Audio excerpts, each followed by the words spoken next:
महाराष्ट्र के नांदेड़ जिले के किनवट तहसील में नगरपालिका चुनाव होने जा रहा है। चुनाव के मद्देनजर शनिवार की शाम किनवट के तहसील इलाके में एनसीपी की चुनावी सभा का आयोजन किया गया।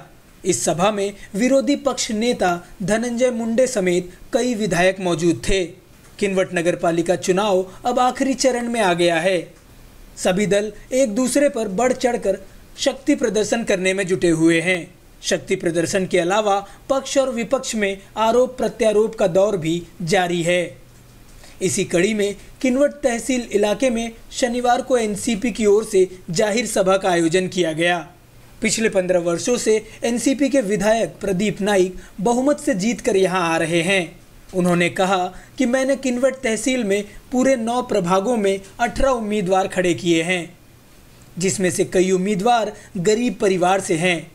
और उन्होंने ये भी कहा कि हम जात पात की राजनीति नहीं, विकास की राजनीति करते हैं। सर्व जाती धर्माच्या सर्व कार्यकर्त्यांना लहानात लहानात काम करणारा कार्यकर्ता, मोळी विकणारा माणसालाही मी नगरसेवकाच्या पदावर बसवलेला आहे, त्या पद्धतीने काम करतो। आजही माझे जे 18 नगरसेवकासाठी उभे आहे त्याच्यामधले अर्ध्यापेक्षा जास्त बिलो पॉवर्टी लाईनचे लोक आहेत। मी कोणालाही पैसे दाखवा म्हणून सांगितलं नाही, काय खर्च करतो म्हणून सांगितलं नाही। आणि आमचं राजू, जरा इकडे राजू, कोणी तिकीट दिलं नाही त्याला। माल नहीं है बोले, दस्ती नहीं है तो कुछ काम का नहीं है। बोला जिसके साथ में दस्ती नहीं उसके साथ में प्रदीप है। त्या पद्धतीने मी तिकीट दिलेलं आहे आणि आपल्याला दाखवायचं आहे की किनवट नगरीमध्ये गरिबाची इज्जत आहे। फक्त दस्ती दस्ती करून म्हणून आपण केलं तर गरिबाचा मुलगा केव्हा पुढे येणार हे लक्षात ठेवणं पुष्कळ जरुरीचं आहे। चांगले नगरसेवक आहे, चांगलं नगर अध्यक्षाचा उमेदवार आहे। आजही 10 वर्षापासून आपण प्रवीण राठोडला बघता, इंदरसिंग राठोडचं नाव आपण पुष्कळ दिवसापासून ऐकता। तो वहीं दूसरी ओर महाराष्ट्र विधान परिषद के विरोधी पक्ष नेता धनंजय मुंडे ने पूछा कि मोदी सरकार के वो अच्छे दिन कहां गए। जिस काले धन की बात वो कर रहे थे, वो काला धन कब आएगा, गैस सिलेंडर और पेट्रोल के दाम कब कम होंगे। और अंत में उन्होंने पूछा कि महंगाई और किसान कर्ज माफी, जो इस समय महाराष्ट्र के किसानों के लिए सबसे बड़ी समस्या बनी हुई है, वो कब कम होंगे। महाराष्ट्र के मुख्यमंत्री फडणवीस सरकार को उन्होंने फसनवीस सरकार करार दिया। फसनवीस यानी फंसाने वाला सरकार करार दिया। उन्होंने ये भी कहा कि फडणवीस सरकार ने अपने चुनाव में भ्रष्टाचार मुक्त करने का वादा किया था, पर करोड़ों का भ्रष्टाचार फडणवीस सरकार के कई नेता कर रहे हैं, जिसका सबूत एनसीपी ने सरकार को दिया है। वो काला धन मैं लाऊंगा और इस देश के हर नागरिक के खाते में मैं 15 लाख रुपए जमा कराऊंगा। हाय का एखादा किनवट मध्ये खातेदार 15 लाख सोडा 15,000चा आहे का? भाव ही किती मोठी फसवणूक आहे।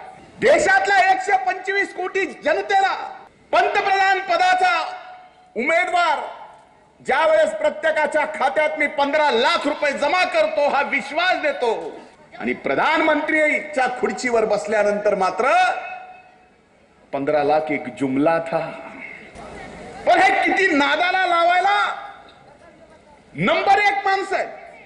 प्रधानमंत्री झाल्यानंतर ज्यावेळेस 6 महिने होऊन गेले, लोक 15 लाखाची गावागावात चर्चा करू लागले, खात्यावर जमा होणार, कधी येणार, काय होणार।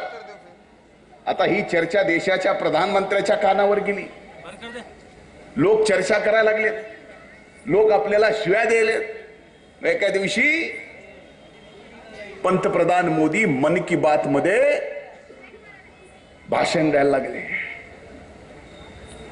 मित्रों, अभी इस देश में प्रधानमंत्री जनधन योजना के तहत जिस नागरिक का बैंक में खाता नहीं है, उसका हम मुफ्त खाता निकाल के देंगे। ह्या देशातली भोळी भाबडी जनता मोफत खात्याची योजना काढली की लोक म्हणायला लागले, अरे खरंय मोदीला तर 15 लाख द्यायचे, आपलंच खातं नव्हतं। लागले खाते उघडायला.